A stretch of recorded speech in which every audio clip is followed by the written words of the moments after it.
Ahora vamos a dar paso a la cuarta sesión de estéticas literarias sobre estética irracionalista. Después de haber hablado de estética idealista, vamos a proceder a comentar la aportación estética de Schopenhauer y de Nietzsche. Para ello tenemos que situarnos en el año 1819 en Berlín, donde también daba clase Hegel. Simultáneamente lo hacía Schopenhauer con bastante menos éxito en la misma Universidad Humboldt, y en el año 1819 publica su obra magna, que El mundo como voluntad y representación, una obra que él mismo esperaba que fuera un acontecimiento de similar importancia a la crítica de la razón pura de Kant. Realmente no fue así, y Schopenhauer tendría que esperar a su, digamos, a su madurez, a publicar otra obra, Palerga y Paralipómena, para alcanzar el éxito que tanto codiciaba. Pero en el mundo como voluntad y representación se nos ofrece un pensamiento sistemático que está dividido la obra en 4 partes, 4 libros. Y advertimos que hay 2 dedicados a la voluntad y 2 dedicados a la representación. En concreto, el libro primero y el libro segundo darían cuenta de algo así como de la filosofía teórica de Schopenhauer. Esto es cómo se produce nuestro conocimiento del mundo.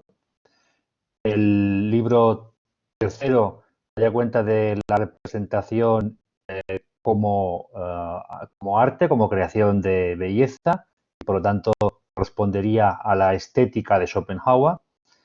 Y el libro cuarto tendría que ver con la ética, por así decir, en tanto que proporciona la guía para saber sobreponerse al yugo, a la fuerza de la corriente de la voluntad.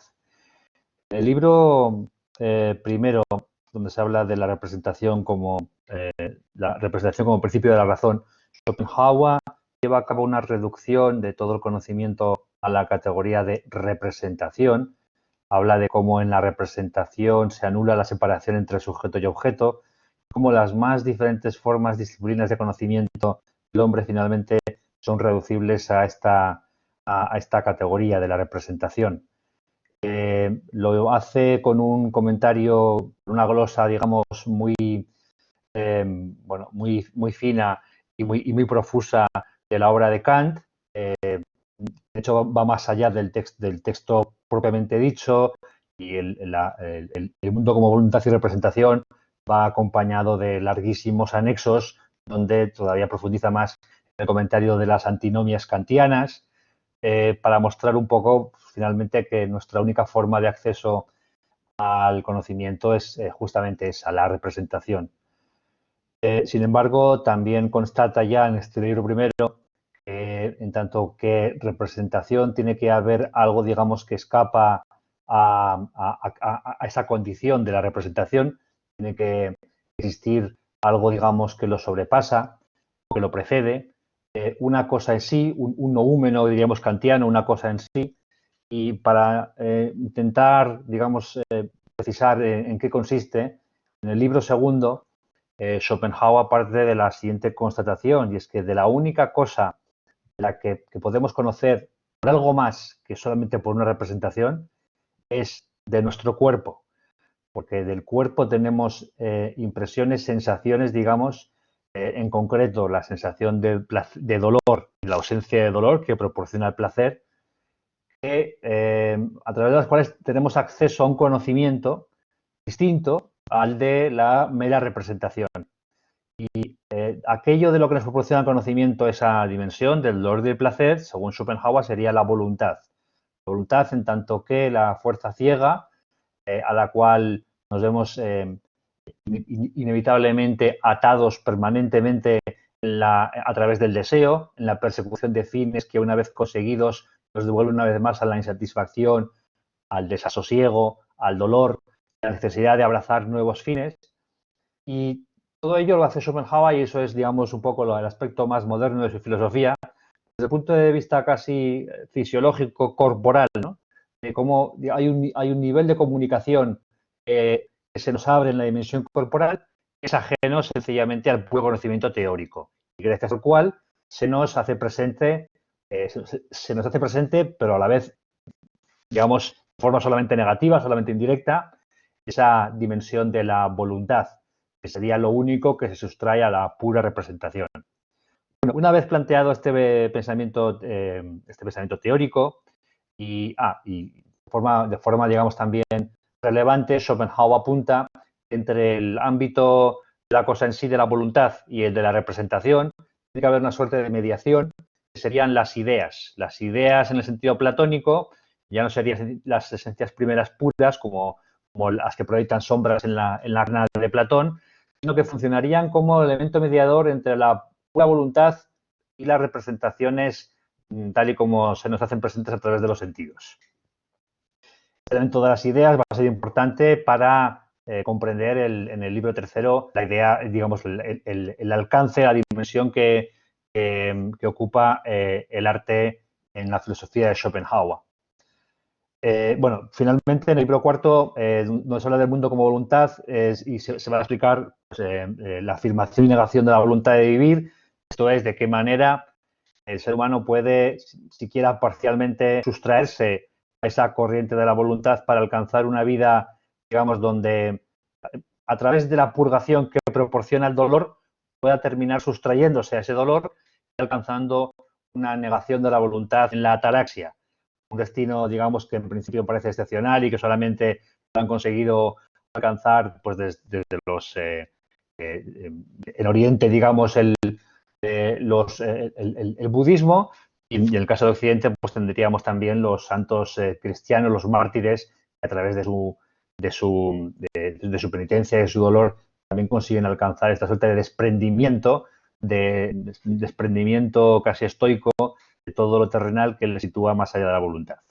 Bien, en el libro tercero, entonces, se habla de la representación, ahora llevada al ámbito del arte. ¿Por qué es importante la representación en concreto en el arte? ¿Por qué Schopenhauer le dedica tanto espacio en su filosofía? Porque recordemos que para Hegel, las lecciones de Hegel no son un libro que Hegel quisiera publicar, es material que recogieron sus estudiantes.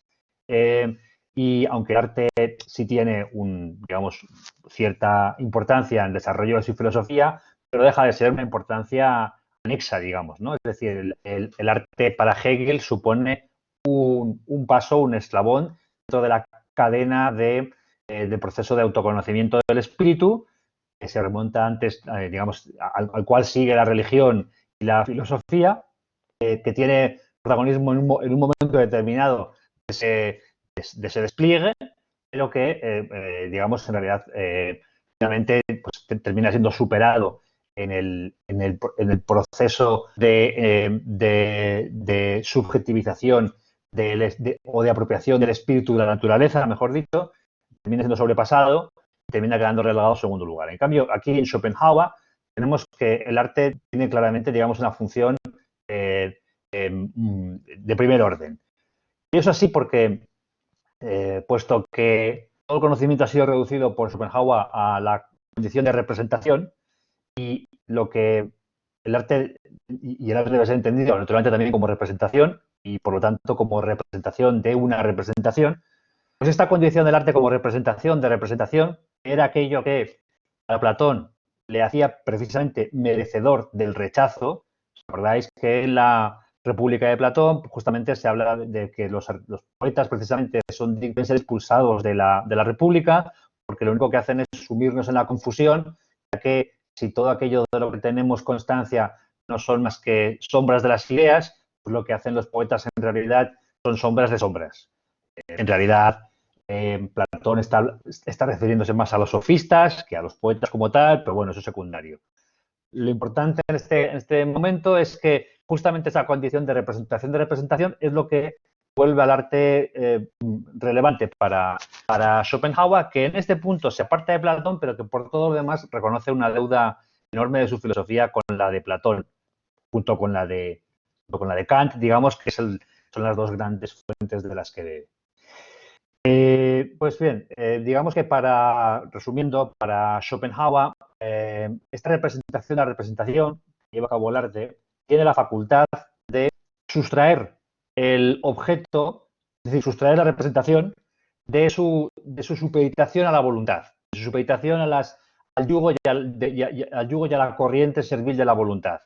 Con lo cual, nos permite la posibilidad de, contemplando ese objeto, aislándolo justamente de todas esas conexiones y servidumbres que le atan a la voluntad, contemplarlo sin más como pura idea, lo cual proporciona un placer justamente en la medida en que nos permite también a nosotros sustraernos provisionalmente también de ese curso de la voluntad.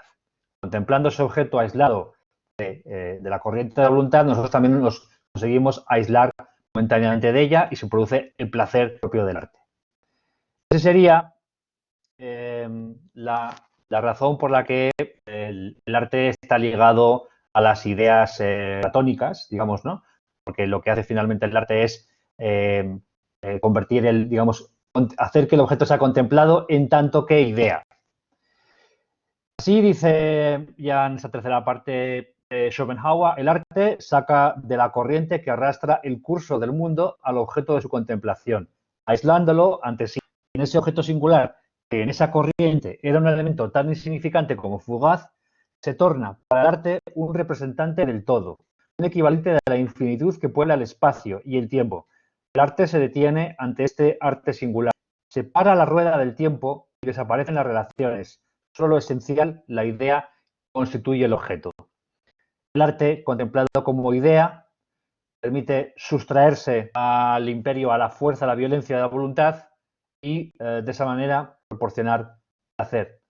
Aquí tenemos un poco también un aspecto ambivalente de la estética de Schopenhauer, porque entonces podría deducirse de esto que lo que interesa en la contemplación del arte es la condición genérica de aquello que estamos contemplando. Es decir, contemplamos una figura humana en un cuadro, por ejemplo, y lo que importa es, digamos, la idea de hombre o la idea, digamos, de que represente este hombre, la idea, por tanto, genérica, y no el objeto específico y singular, que en la estética de Kant, precisamente, era lo importante. No era la rosa como especie, como género, sino esa rosa en concreto la que proporcionaba con su forma el sentido de placer. Aquí parecería que Schopenhauer, digamos, está en ese sentido planteando una suerte bueno, digamos, de marginación de lo singular, lo particular en beneficio de lo genérico. Bien, en cualquier caso, arte está vinculado a las ideas y entre todas las... tenemos que preguntarnos cuál es, si hay, digamos, una idea en particular que tenga que ser de especial atención, merecer especial atención para el arte, puesto que el arte lo que hace es aislar la representación de representaciones, puesto que el arte lo que hace es tomar la representación aislada como tal de la voluntad y tenemos que entender todas las representaciones como concreciones de la voluntad, como concreciones de esa voluntad única que se va concretando en cada una de las representaciones. Eso que hace que veamos el mundo como una pluralidad, aunque sea en realidad solo un único principio de la voluntad el que lo articula todo, pero tenemos una pluralidad de seres, de especies, de razas, de todo, porque la voluntad lo que hace es concretarse a través de una infinidad de representaciones. Entonces, ¿hay una representación en particular que sea la más importante para el arte y que por lo tanto funcione como ideal para el arte? Evidentemente que sí, y esa no es otra que el ser humano. Porque en el hombre justamente en tanto que aquel en el cual, es decir, el hombre sería, digamos, la más completa concreción posible de la voluntad. Por lo tanto, es la que debe centrar el interés del creador, del artista. Así lo dice él mismo cuando trata el ideal de belleza. La posibilidad de semejante anticipación de lo bello a priori en el artista, al igual que su reconocimiento a posteriori en el entendido, estriba en que tanto el artista como el entendido son ellos mismos el en sí de la naturaleza, de la voluntad de ser objetiva. Pues como dijo Empédocles, solo lo idéntico reconoce a su igual. Solo la naturaleza puede comprenderse a sí misma. De tal manera, entonces, que en la experiencia estética lo que se produce es un autorreconocimiento. El creador forma parte de la voluntad, el receptor forma parte de la voluntad, la obra forma parte de la voluntad. Así que tanto en el acto creador como en el acto de reapropiación de quien contempla un cuadro, de quien lee un libro, lo que se produce es un momento de reconocimiento, de reapropiación de ese principio único que es la voluntad en sí. Porque, como dijo Empédocles, solo lo idéntico reconoce a su igual. También aquí hay las reminiscencias platónicas, esta anamnesis, en este reconocimiento propio de la experiencia estética. Bien, entonces, como vemos, el arte, digamos, tiene esta facultad especial de conseguir, así decirlo, destilar, depurar las representaciones para que estén limpias de ese marchamo, de esa señal de la voluntad que finalmente siempre desemboca en el dolor. Pero claro, naturalmente lo que proporciona el arte al final es siempre una experiencia provisional, una provisional sustracción a la voluntad. Por eso en el libro siguiente, en el libro cuarto, tendrá que plantearnos Schopenhauer de qué manera, por qué camino puede conseguirse una definitiva superación de esa supeditación a la voluntad a través de un determinado comportamiento, de la renuncia al mundo, de la renuncia a la voluntad, etcétera, etcétera, planteado ya, digamos, como un camino de perfección, como un camino de perfección, por utilizar también el título de la novela de Pío Baroja. Bien, entre el arte como tal, que lo que hace es proporcionarnos representaciones aisladas, en forma de idea, y el camino de perfección, que hacíamos referencia, que alcanzan los sabios orientales, pero también los mártires cristianos, a través de una vida de penalidades, entre una cosa y la otra, tenemos el arte de las artes, el arte, digamos, que está por encima de todas las demás artes, para Schopenhauer, que naturalmente es la música. Porque si el resto de artes lo que hacen es utilizar representaciones, o representar representaciones, por así decirlo, la música se distingue porque no representa representaciones. La música no representa representaciones porque su materia prima, que podamos afirmar que son sonidos que también son representaciones, pero no apela a la imaginación a través de representaciones. O sea, la música no representa representaciones, la música representa la voluntad misma. La música lo que hace es representar precisamente esa voluntad en su poder permanentemente creador y destructor. Y el tipo de sensaciones que nos transmite no se puede por eso reducir sencillamente a los sentimientos, al uso, sentimiento, digamos, pasional, un sentimiento triste y tal, porque con eso estaríamos ya también, digamos, trayendo el efecto de la música al más acá de la representación, pero que la música nos conecta directamente con la fuente originaria de la voluntad. Dice Schopenhauer, la música es, como ya se ha dicho, distinta de todas las demás artes en el hecho de que no es un trasunto del fenómeno, o más correctamente, de la adecuada objetivación de la voluntad, sino un trasunto inmediato de la voluntad misma, y por tanto representa lo metafísico de todo lo físico del mundo, la cosa en sí de todo fenómeno. La música representa la cosa en sí, ni más ni menos, ¿no? Bien, es evidente que detrás de estas reflexiones en torno a la música hay que situar, pues, digamos, la evolución de la música sinfónica en la propia época de Schopenhauer. Es decir, aunque él nos esté planteando esta definición de la música como una definición, digamos, de carácter universal y válida para la música como tal, lo cierto es que difícilmente sería válida esta definición para hablar de la ópera de la ópera del barroco, digamos, ¿no? Donde la música tenía una función mucho más ornamental al servicio de la historia que se quería contar. La música era, digamos, la que desplegaba la paleta de impresiones que debían de alguna forma de dar sustento a lo que se estaba contando. En cambio, la música sinfónica y particularmente el fenómeno Beethoven, allí no hay elementos ya representativos, sino que sencillamente digamos que lo que hace en este caso la música es sumergirnos en un a priori de todo aquello que podamos concretar entre la imaginación o los sentimientos, no sería otra cosa que la voluntad. Esa experiencia, digamos, del fenómeno Beethoven es fundamental para entender el protagonismo que se da a la música en el mundo como voluntad y representación. Bien.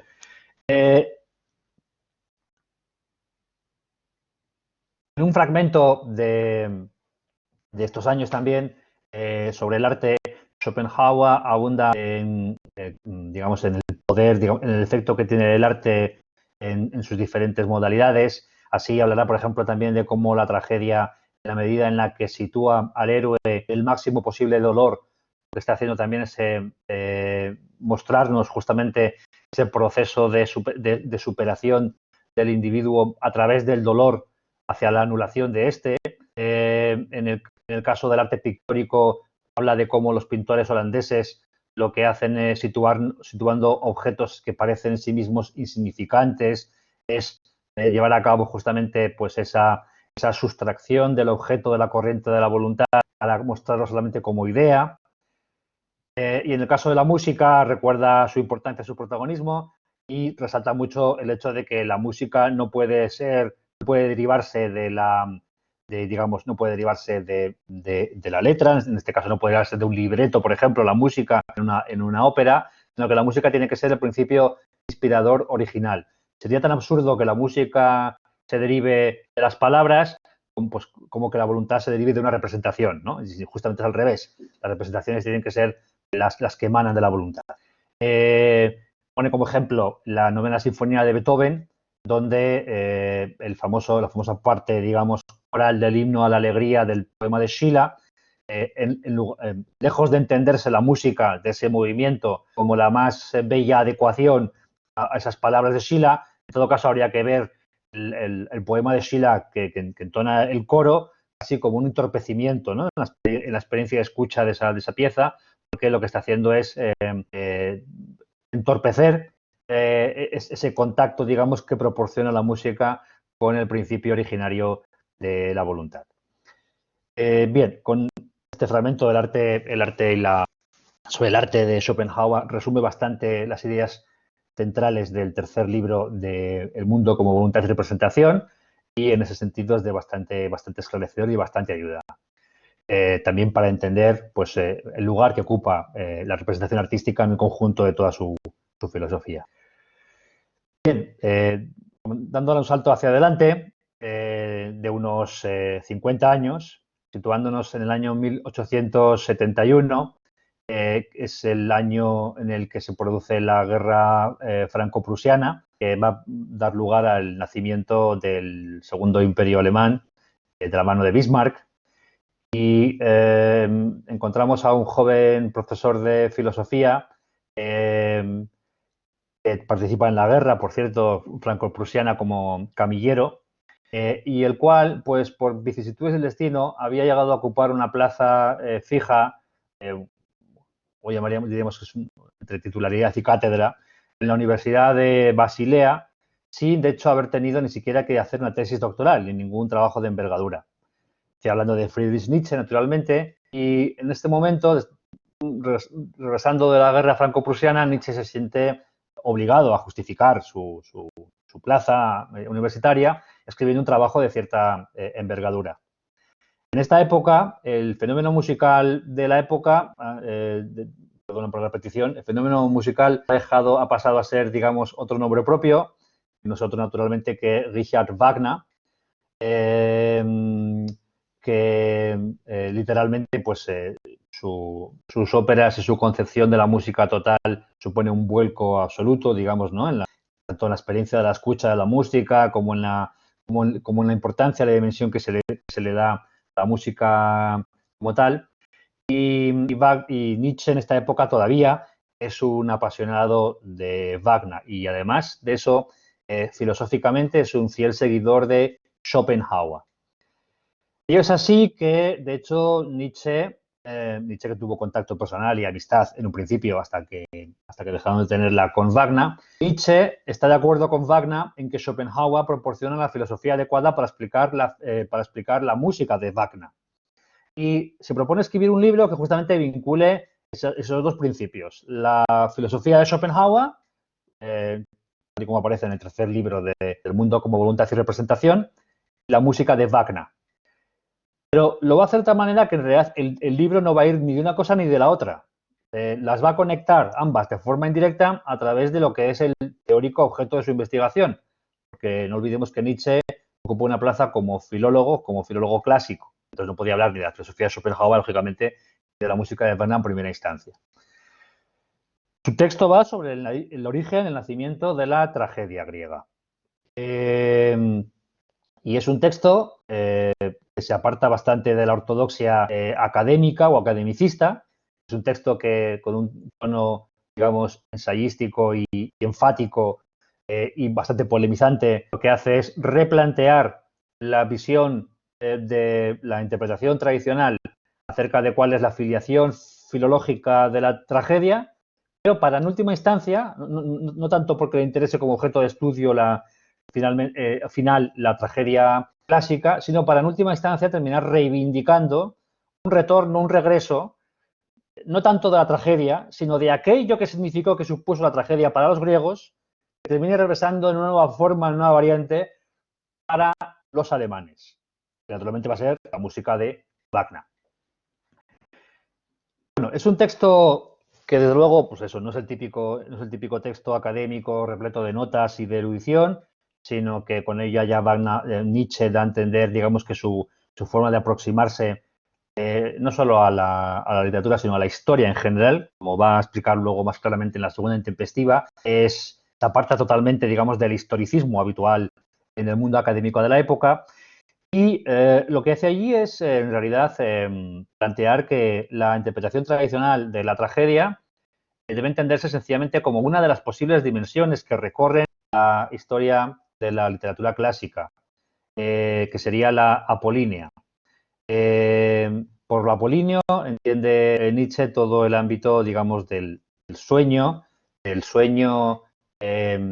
no tan, digamos, del sueño, pero no se está refiriendo al sueño en cuanto a lo onírico y racional, sino el sueño en cuanto a lo aparente. Pues el sueño en cuanto a lo aparente, en cuanto a lo plácido, en cuanto también al principio de individuación que marca nuestro conocimiento habitual del mundo. Es decir, lo apolíneo sería la superficie. Y evidentemente está relacionado entonces lo apolíneo con lo que sería la representación en Schopenhauer. Lo entiende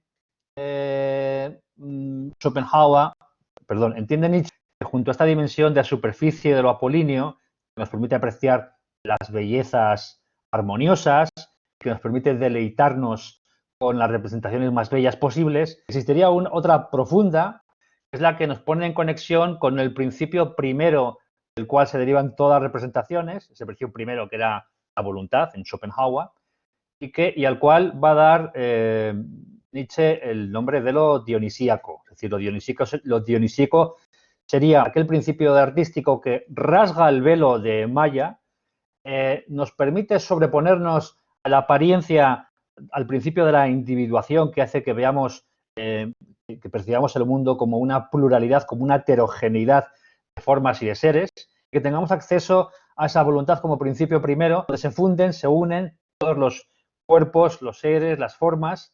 Entonces, según Nietzsche, es esa dimensión dionisíaca frente a la apolínea, es la que arranca con los misterios báquicos, con los misterios que serían una forma previa, antecedente a la tragedia como tal. Esos misterios religiosos, donde se rendía culto a Baco, y donde a través de las ceremonias orgiásticas y de embriaguez se alcanzaba justamente esa unión, esa fusión en todo, digamos, de voluntades, esa unión, esa fusión de individualidades, perdón, en una sola voluntad, sería una de las fuentes de las que bebe la tragedia que hasta ahora no se habían tenido en cuenta en digamos, en el estudio crítico filológico de este género. De esta manera, pues Nietzsche no está por ello despreciando ni rechazando esa otra dimensión apolínea de la vigilia, del sueño, perdón, sino que lo que está diciendo es que ambas dimensiones complementariamente dan lugar a la tragedia clásica. Y a continuación viene a decirnos cómo en el momento en el que la dimensión dionisíaca, en la que se muestra ese abismarse del héroe trágico al horror de lo increado, en las grandes tragedias de Sófocles, cuando esa experiencia de lo dionisíaco ya está en cierta medida adiestrada, amaestrada en la tragedia de Sófocles con respecto a lo que habían sido los misterios. Cuando ese principio dionisíaco es finalmente extirpado o desaparece de la tragedia clásica, que es lo que ocurre ya con Eurípides, al final de la tragedia clásica, entonces la tragedia pierde esa función, digamos, de vínculo, de nexo con la voluntad y deviene sencillamente pues una historieta, un plot, una trama que lo único que persigue sencillamente pues es el entretenimiento. Junto a Eurípides, el otro gran digamos, el otro gran responsable para Nietzsche de esta decadencia, de esta degradación de lo dionisíaco en el arte clásico sería Sócrates. Sócrates con su filosofía de la ironía, con su dialéctica socrática, que justamente lo que hace también finalmente es disolver ese poder, digamos, ese poder creador, originario, elemental de lo dionisíaco.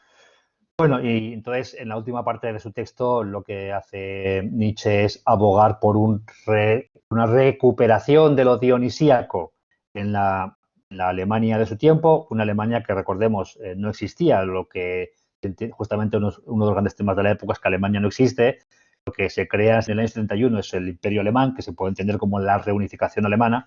Durante todo el siglo XIX no ha habido Alemania. Entonces esa preocupación, esa obsesión constante con Alemania tiene mucho que ver con el hecho de querer digamos, de querer recuperarla a través de la dimensión estética, es lo que se hace aquí.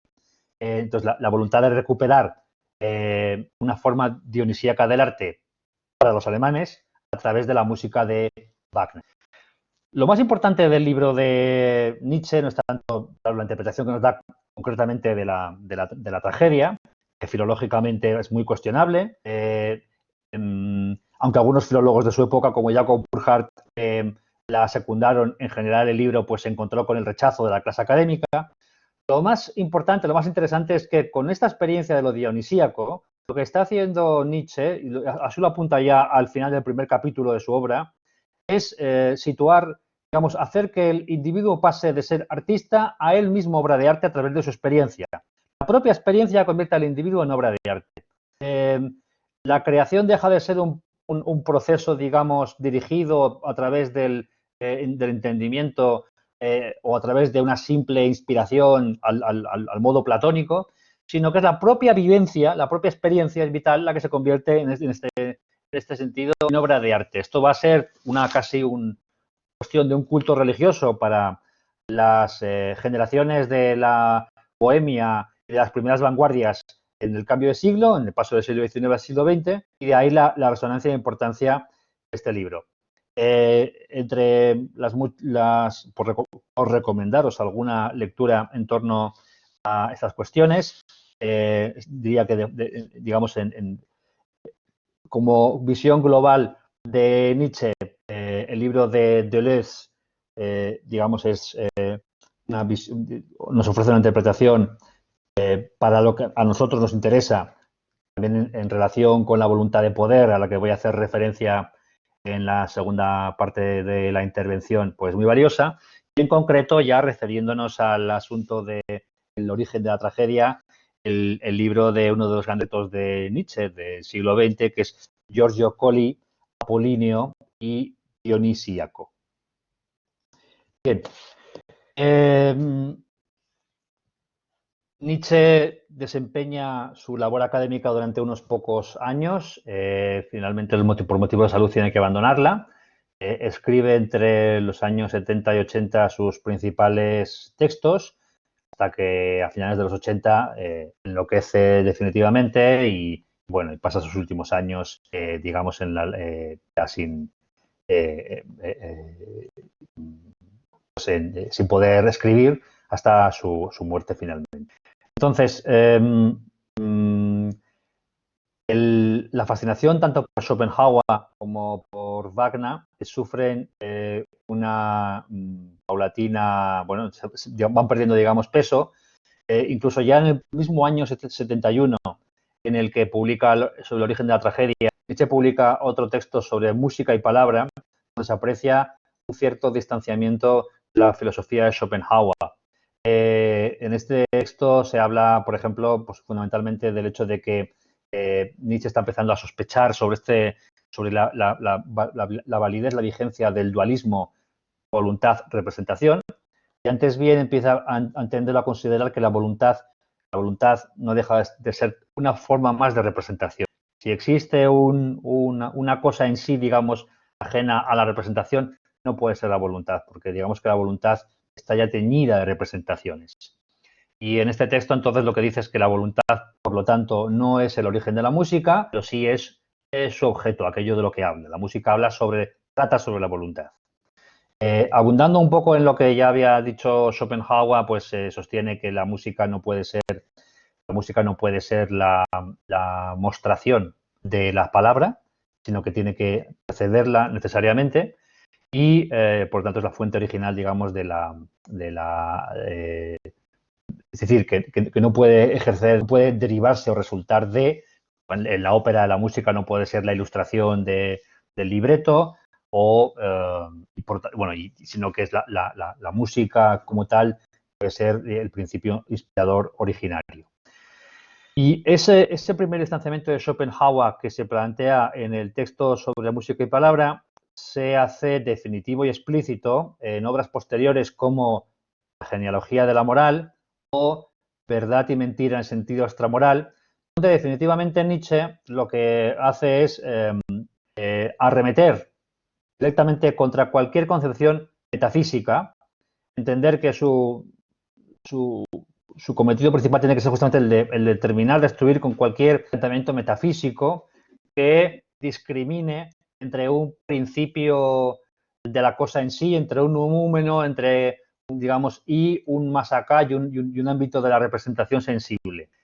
A pesar de que en principio Kant justamente lo que había querido era destruir la metafísica tradicional para dar lugar a otra metafísica, a pesar de que Schopenhauer también abunda justamente en esta reducción del conocimiento a la condición de representación, sin embargo Nietzsche se da cuenta de que en el planteamiento de uno y del otro sigue presente todavía digamos, la herencia metafísica del pasado, que en realidad no deja de ser la perpetuación de una forma de pensamiento religioso, desde el momento en que plantea esta suerte de dualismo entre lo sensible, lo inteligible, etcétera, etcétera.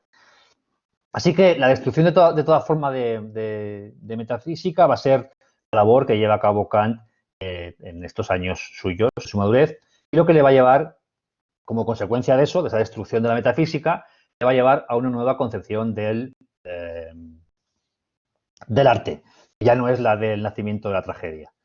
Esta concepción del arte se engloba dentro de lo que sería la teoría fisiológica, la filosofía fisiológica nietzscheana y su perspectivismo. Hay que unir estos dos conceptos, la fisiología y el perspectivismo, para entender un poco cuál es el lugar que ocupa el arte en los años finales de la filosofía de Nietzsche. Placer y ausencia de placer y ausencia de dolor, o placer como ausencia de dolor, era el fin último del arte en Schopenhauer y en cierta medida también lo era en el Nietzsche del origen de la tragedia. Pero en el Nietzsche final, el objetivo final del arte, si es que se puede hablar de un fin último todavía del arte, no va a ser la producción de placer o la ausencia de dolor, al sustraernos del yugo de la voluntad, lo que pasaba en Schopenhauer, sino más bien la intensificación del ser que se alcanza mediante la voluntad de poder. voluntad de poder, la intensificación del ser, perdón, sustituye a la búsqueda de la verdad en el fin del pensamiento para el Nietzsche maduro, dado que no hay una verdad, digamos, una verdad única que sea posible alcanzarla remontándose desde la realidad sensible a una trascendental, puesto que esta no existe, finalmente, todo aquello que puede proporcionar o que puede crear, producir el individuo son interpretaciones, verdades posibles, desde la conciencia de que tienen un carácter provisional. ¿Cuáles son más válidas que las otras? Aquellas que produzcan una mayor intensificación del ser, aquellas que desplieguen la voluntad de poder de forma más enfática y más clara. Y eso se logra y se consigue también a través de una serie puesto que no hay, lo que hace Nietzsche es eliminar la distinción entre fenómenos naturales y suprasensibles, pues en el más acá, en la naturaleza, en la fisiología propia del cuerpo y del organismo, encontramos sensaciones, digamos, que son indicadoras de este estado de la voluntad de poder. Así, allí hablará en ese contexto Nietzsche pues de la embriaguez, de la que ya había hablado en realidad en el nacimiento de la tragedia, pero con otra orientación, con esta orientación de los cultos báquicos. Hablará de la embriaguez, de los sentidos agudizados, y de todo un despliegue, digamos, de sensaciones que dan, que componen esa fisiología, esa filosofía fisiológica del Nietzsche maduro, donde, como digo, la búsqueda de la verdad ha sido sustituida por la intensificación del ser.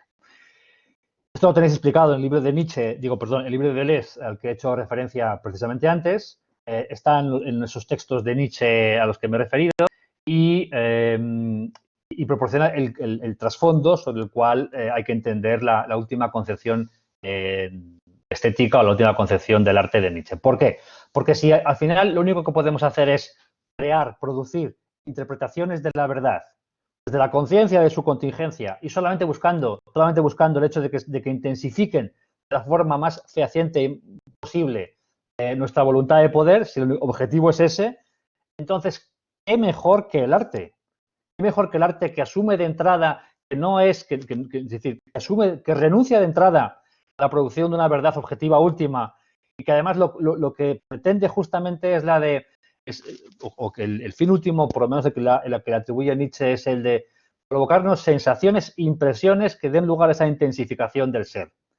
En el arte, por lo tanto, se da no es tanto que en el arte se dé la actividad superior o más excelsa que pueda llevar a cabo el ser humano, sino que con el arte se muestra que en realidad toda forma de conocimiento es arte, es estética. Porque en realidad, a través de la ciencia, a través del conocimiento supuestamente científico, lo que estamos en realidad también es produciendo solamente interpretaciones de la verdad. Eso es lo que una vez que la metafísica es deconstruida, una vez que se muestra cómo los conceptos que maneja, que utiliza, en realidad son solo metáforas, igual que el poeta utiliza metáforas para crear también su propio discurso. Así lo han hecho también los grandes pensadores sin ser conscientes o sin asumir conscientemente esa condición de tropos que tenía su filosofía.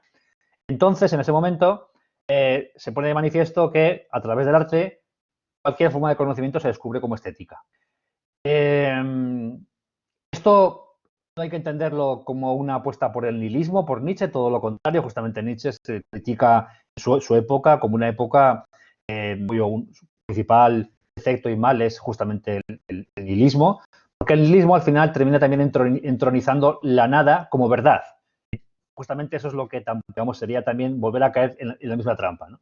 Entronizar la nada como verdad la nada sería el último dios que queda por matar, por así decirlo, para Nietzsche. Entonces, esta filosofía del arte, si se puede llamar así, del último Nietzsche, no la encontramos desarrollada, a pesar de que hay fragmentos que apuntan a esa dirección en la Gaia Ciencia, por ejemplo, un libro que, digamos, que es realmente de los más logrados de Nietzsche, pero donde encontramos en realidad referencias más explícitas y más enriquecedoras sobre la concepción artística del último Nietzsche son los fragmentos póstumos, los fragmentos recogidos después de su muerte, que están incorporados en varios volúmenes de sus obras completas.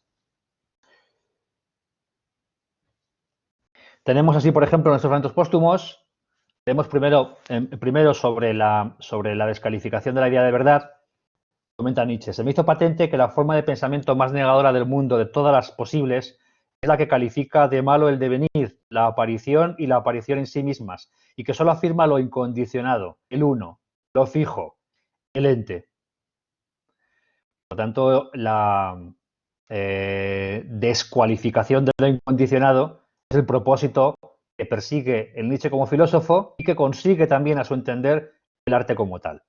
El mundo que nos importa es falso, es decir, no es un estado de cosas, sino una invención poética y un redondeo de una suma insuficiente de observaciones. Está en la corriente, como algo que deviene, como una falsedad que se modifica una y otra vez, que nunca se acerca a la verdad, pues no hay verdad. Por verdadero se entiende, en primer lugar, solo lo que es usual, la metáfora habitual. Por tanto, solo una ilusión que por el frecuente uso se ha hecho habitual y ya no se experimenta como ilusión. Metáfora olvidada, es decir, una metáfora de la que se ha olvidado que es una metáfora. La función de la filosofía sería recuperar los tropos en su función creadora y no aquellos tropos que en el lenguaje filosófico convencional han perdido, digo, se ha olvidado justamente su condición de figuras.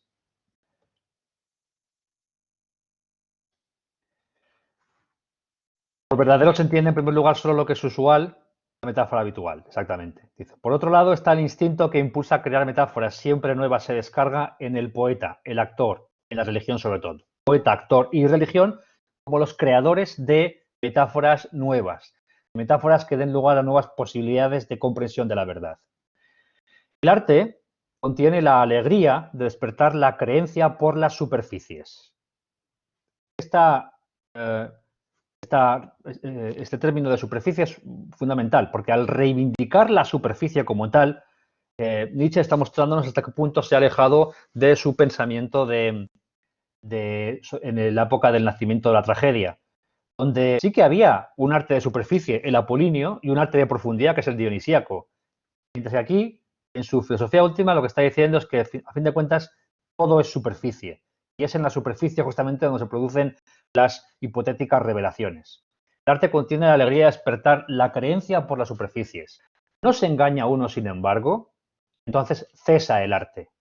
El arte está orientado hacia un engaño, sin embargo. Pero no nos engañamos. ¿De dónde procede el placer del engaño? ¿De la apariencia que siempre se percibe como apariencia? Efectivamente, el placer del engaño percibe de la apariencia que se percibe como apariencia. Y el placer que produce el arte viene del hecho de que transmite o reafirma, respalda la voluntad de poder del individuo, voluntad de poder entendida como voluntad de creación de metáforas de la verdad. Ahí está el impulso creativo del individuo, que lo que hace es interpretar su mundo a través de esta creación de metáforas. Los estados que se hacen más temidos y que mayor excitación ejercen se hacen los más deseables: el engaño y la dominación. Del mismo modo, por amor a la belleza es asimismo la voluntad formadora. Ambos sentidos están uno junto a otro. El sentido de lo real es el medio de tener a mano el poder de formar las cosas a nuestro gusto, el placer de formar y transformar, un placer primordial. Solo podemos comprender un mundo que nosotros mismos hemos hecho. Solo podemos comprender un mundo que nosotros mismos hemos hecho es un grito de rebeldía, de protesta contra el historicismo imperante a finales del siglo XIX, donde toda la comprensión, donde se asume, digamos, como una herencia forzosa, la visión del mundo heredada, y donde frente a ello lo que Nietzsche está rompiendo la lanza en favor del conocimiento poético de la realidad. El último fragmento que quisiera leer incorpora un concepto también importante para cerrar este bloque. De Nietzsche: la voluntad de poder interpreta, la noción de interpretación. La voluntad de poder interpreta.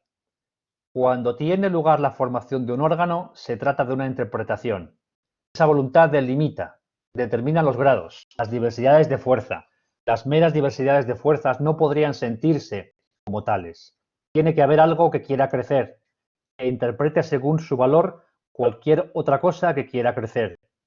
En verdad, la interpretación es un medio en sí mismo para adueñarse de algo. El proceso orgánico presupone un interpretar constante. La frase "la interpretación es un medio en sí mismo para adueñarse de algo" eleva la interpretación también a un acto poético creador, no solamente en la creación poética y en su recepción se produce, digamos, esa intensificación del ser que permite la voluntad de poder, sino que en la interpretación también. La interpretación es creadora, la interpretación es poética. La interpretación no puede ser solamente una servil suma de referencias eruditas o, en el ámbito de la historia, no puede reducirse a la labor del anticuario o del monumentalista, son términos que utiliza Nietzsche en la segunda intempestiva del año 73. La interpretación debe adueñarse del conocimiento para, digamos, debe apropiárselo justamente desde un aquí y una ahora que se vea enriquecido por ese conocimiento. Esta actitud hermenéutica, si queremos decirlo así, en realidad era la que estaba ya presente en el nacimiento de la tragedia, cuando Nietzsche estudia la tragedia no tanto por un interés erudito filológico, sino que lo hace desde un presente marcado pues, por la música de Wagner, por la guerra franco-prusiana, por la filosofía de Schopenhauer, por todos esos elementos. Él asume conscientemente el aquí y el ahora del que está hablando. No intenta sentar cátedra desde el limbo del conocimiento como tal, como es habitual en el mundo académico, sino que de forma premeditada establece ese nexo entre un aquí y ahora concreto, particular, y el momento que quiere recuperar del pasado. Esta actitud del historiador, digamos, esta actitud del historiador tan poco ortodoxa en cuanto al manejo de sus fuentes y de sus referencias, está en la base de toda la filosofía de Nietzsche, porque cuando Nietzsche se aleja de Schopenhauer, cuando Nietzsche se aleja también de la música, rompe migas con Wagner, y de hecho repudia su música finalmente, no le parece una música espantosa al final la música de Wagner a Nietzsche. Sin embargo, esta forma de referirse al pasado va a mantenerse de forma constante y se convierte en el último Nietzsche en ese perspectivismo, el perspectivismo destructor de la metafísica que se traduce en una actitud interpretativa. Segunda intempestiva, como decía, Nietzsche lo que hace es denunciar el historicismo como una enfermedad de su época también y entender que el historiador, en todo caso, es decir, que la historia no puede terminar siendo un lastre para el presente. No se trata, no es que esté abogando Nietzsche por la amnesia ni por el olvido, ni mucho menos, sino por utilizar por utilizar también la historia, por así decirlo, poéticamente, ¿no? O estéticamente.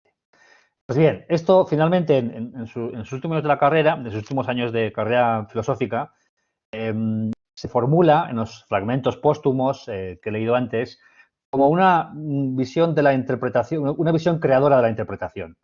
Y aquí Nietzsche lo que está haciendo en realidad es abrir una dimensión hermenéutica, que es la del círculo hermenéutico, donde uno asume plenamente que no se puede, digamos, sentar cátedra o hablar desde una fuera de la historia, sino que siempre se hace desde un momento al cual uno pertenece y que es el que plantea los interrogantes y que plantea los desafíos a los momentos del pasado hacia los cuales se dirige. Esta visión del conocimiento como interpretación será definitiva para Heidegger, el lector más apasionado de Nietzsche en los primeros años del siglo XX, y para toda la hermenéutica moderna con Gadamer. Entonces debe entenderse en ese sentido, digamos, también como el último gran legado de Nietzsche en torno a la hermenéutica, la crítica y la interpretación. Bien, Hasta aquí tendríamos, digamos, una visión somera de lo que es la aportación de Nietzsche y Schopenhauer. En la próxima sesión tendremos ocasión de hablar de esos autores, de Heidegger, de Gadamer y de la hermenéutica moderna.